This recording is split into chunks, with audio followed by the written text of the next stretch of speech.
Ya, kali ini kita akan membahas tentang dusta atau kebohongan pengajaran Kristiani, khususnya di 1 Korintus 10 ayat 13. Pencobaan-pencobaan yang kamu alami adalah pencobaan-pencobaan biasa yang tidak melebihi kekuatan manusia. Sebab Allah setia dan karena itu Ia tidak akan membiarkan kamu dicobai melampaui kekuatanmu. Pada waktu kamu dicobai, Ia akan memberikan kepadamu jalan keluar sehingga kamu dapat menanggungnya.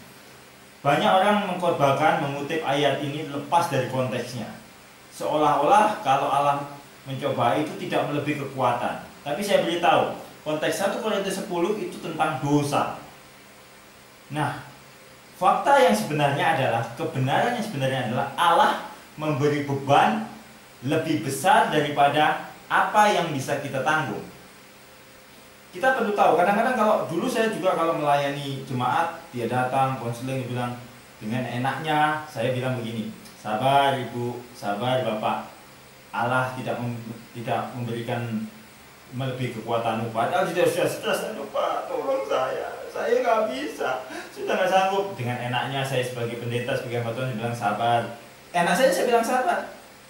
Saya gagal memahami saat itu apa kebenaran dalam kitab. Kita perlu lihat kisah pada waktu di Yosua pasal ketiga, itu adalah kisah tentang menyeberangi sungai Yordan. Ini cerita yang menarik. Pada waktu itu Yosua sudah 3 hari kemah di tepi sungai itu. Dan setelah kemah 3 hari, hari itu tibalah saatnya Allah meminta dia menyeberangi sungai itu. Perhatikan di Yosua pasal yang ketiga ayat ke-16, 15 bagian terakhir dan 16, sungai Yordan itu sampai meluap sepanjang tepinya selama musim menuai, maka berhentilah air itu mengalir. Jadi sungai Yordan itu sungai yang berada dia dari di sebelah ujung selatan laut Galilea, dia mengalir, dia dari posisinya di 21.000 di bawah permukaan laut, dia mengalir turun ke 39.000 di bawah permukaan laut. Sangat curam. Itu sebenarnya Yordan punya arti yang menurun.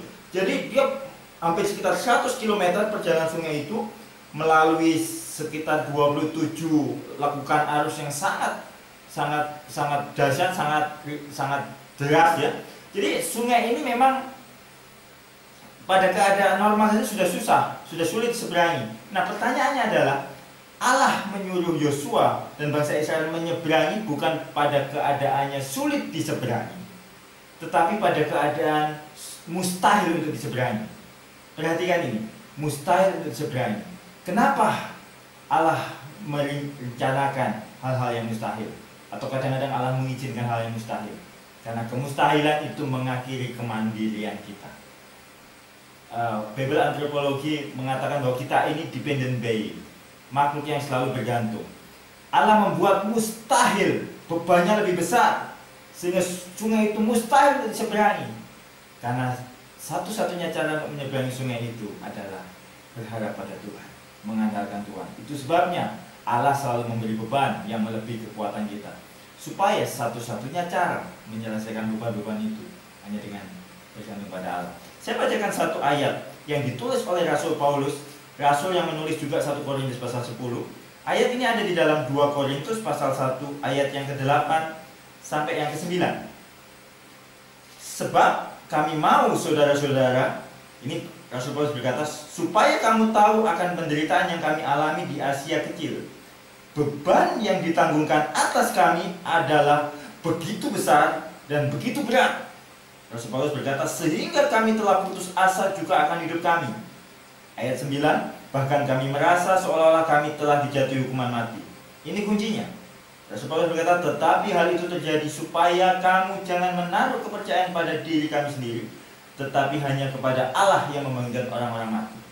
Jadi ketahuilah, kebenarannya adalah Allah memberi beban melebihi kekuatanmu.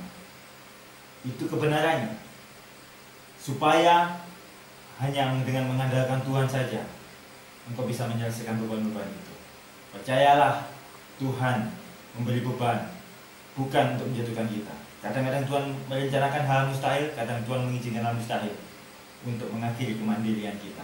Dengan percaya kepadanya Dia, tidak perlu kita menganalisa, tidak perlu engkau menganalisa seberapa besar masalahmu. Yang perlu engkau kenali siapa yang ada di pihakmu, siapa yang menjadi penolongmu. Tuhan Yesus memberkati. Salam kasih karunia.